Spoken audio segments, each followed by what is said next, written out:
In 1939, Singer Sewing Machine Company was one of many firms that was invited to the U.S. Springfield Armory on an invitation from the United States government looking for a manufacturer who could further produce more M1911 .45 pistols. And in April of 1940, Singer was awarded an educational contract to not only work up tooling and jigs to make the 1911A1, but along with 500 pistols in an initial order. Once this initial order was completed, it was planned that Singer would produce an additional 15,000 1911A1 pistols. However, this never came to be, as the company was found to be more useful producing other war material. Instead, the tools and jigging were sent to Remington Rand to produce their line of pistols. Of the 500 1911A1 pistols that Singer did complete and deliver to U.S. Ordnance, it's believed that most of them were issued out to the U.S. Army Air Corps, which might also explain why they're so very scarce today. As the United States Army Air Corps song goes, "Up we go into the wild blue yonder, way up high into the sun. Up they come, zooming to meet our thunder. Atom boys, give 'em the gun. Down we dive, spewing our flames from under. Off with one hell of a ride. We live in fame or we go down in flame. Nothing beats the United States Army Air Corps." And that was the reality for a lot of these singers, as they did go up in fame with their pilots or went down in flame. The Singer sitting in front of me is an example of one of those U.S. Army Air Corps pistols, issued to retired Lieutenant Colonel Thomas R. Moss. He was born in 1921 in Spokane, Washington, and spent his childhood growing up in the Washington, D.C./Baltimore, Maryland area. And in February 1942, after the war broke out, he was attending Johns Hopkins University when he and a fellow friend, who were both in ROTC together, figured that they should better go looking for Uncle Sam before he came looking for them.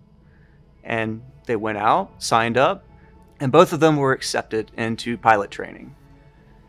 Moss was transferred down to Arkansas and trained on various training aircraft until he was eventually credited his pilot's wings on March 25th, 1943. And in that night, he married his wife, Marge. Moss was sent to the 4th 16th Light Bombardment Squadron to train with A-20 Havoc attack aircraft. And during that time, he actually received some training on the B-25 Mitchell as well, which is the bomber that you can see emblazoned on the center jacket behind me. After the 4th 16th was disbanded, he was sent to Roswell, New Mexico, where he spent 3 weeks training on the B-17 Flying Fortress. Before then, he was upped again and sent to Fresno, California, and assigned to the 461st Flying B-24 Liberators. Now, during World War II, the B-17 Flying Fortress became America's sweetheart. The B-24 Liberator was conceived just before the war, when the U.S. Army Air Corps approached Consolidated Aircraft requesting that they build more Boeing B-17s. Consolidated took one look at the design and said, well, we can do it even better, and came up with a novel fork-tail 4-engine aircraft with a Davis wing mounted further up in the fuselage, which was considered quite novel at that time. And the result was an aircraft that could carry more bombs, had greater range, and was faster, at least on paper. It was nicknamed the Liberator for its intended role in the coming war.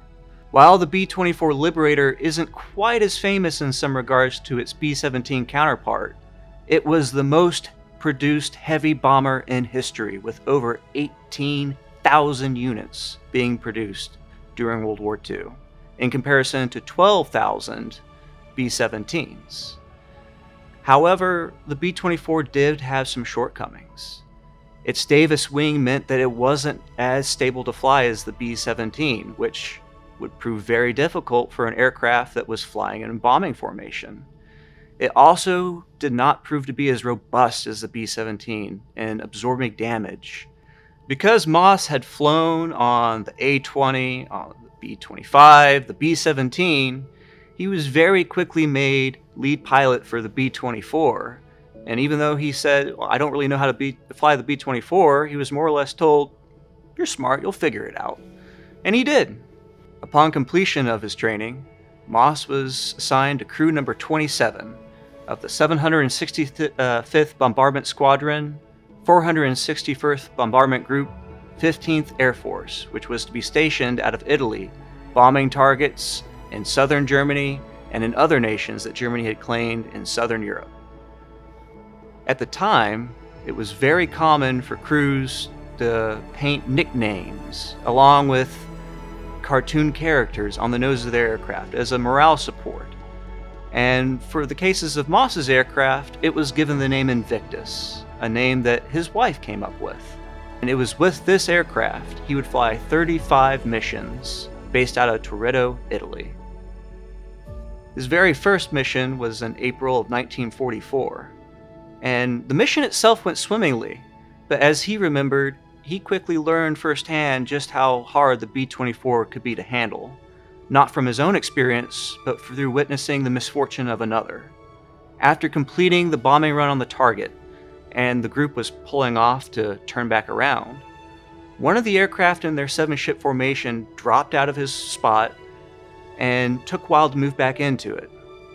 Moss saw this, and while the other aircraft moved down, the bomber that was behind him moved in his former spot. When the first bomber tried to move back into his original spot, both aircraft pancaked, and as he put it, 2 Liberators and 20 men gone. But that just goes further to show what a fantastic pilot he was, and just how dangerous it was, the mission that they were carrying out. Just to add some context, I'm 31 years old. Most of these fresh trainees who were being sent over to the European theater to fly these bombers were 18, 19, 20 years old, and yet they had been entrusted with the freedom of the free world and with the difficulty of controlling their aircraft, staying in formation, staying on the target, and then coming back and then doing it over and over and over again. In 1943, the 8th Air Force had a 25 mission total for its crews. Now, this was for 2 reasons. One, it was to give morale, because flying over German-occupied Europe was more or less a death sentence for most bomber crews. And they also needed to rotate bomber crews out for fatigue.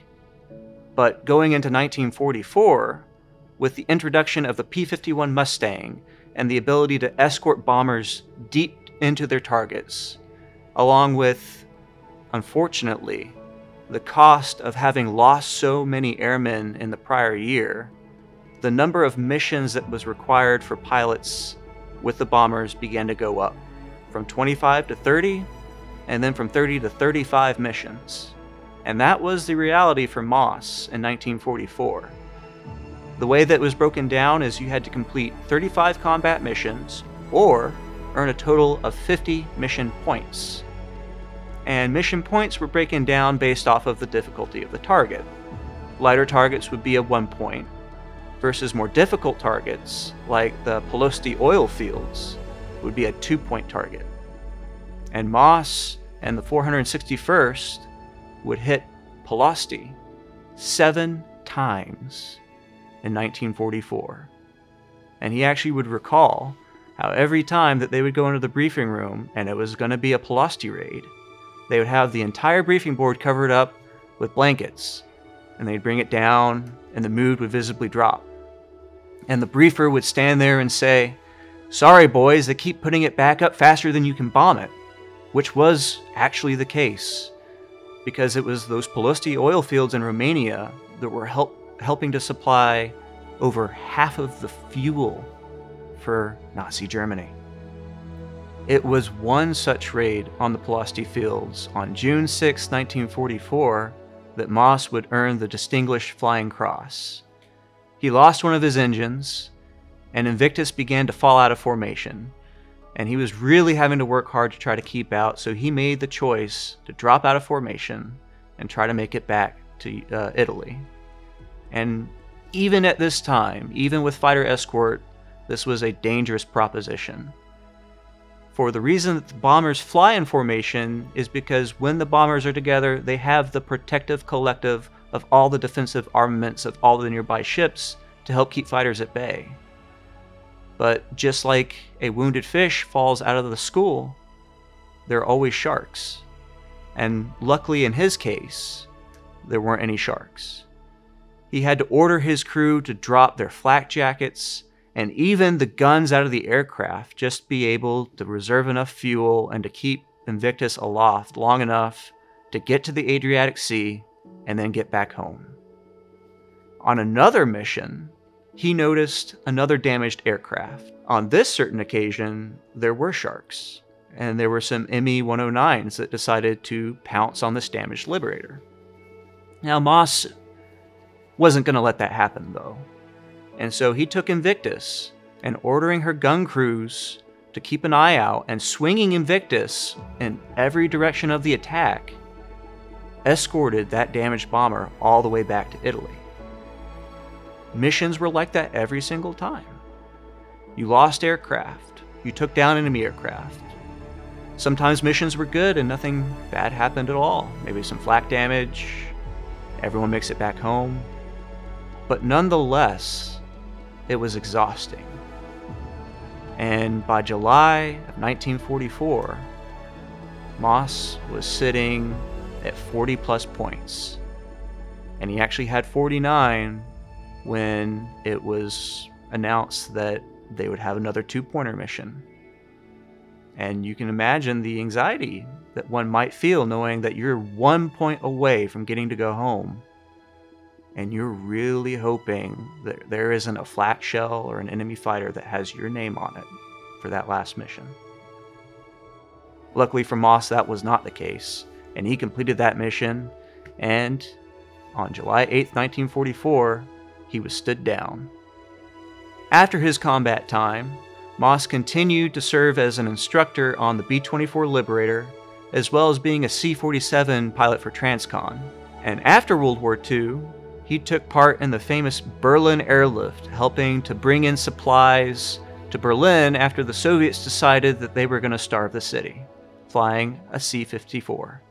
He eventually retired from the United States Air Force in 1964 at the rank of Lieutenant Colonel.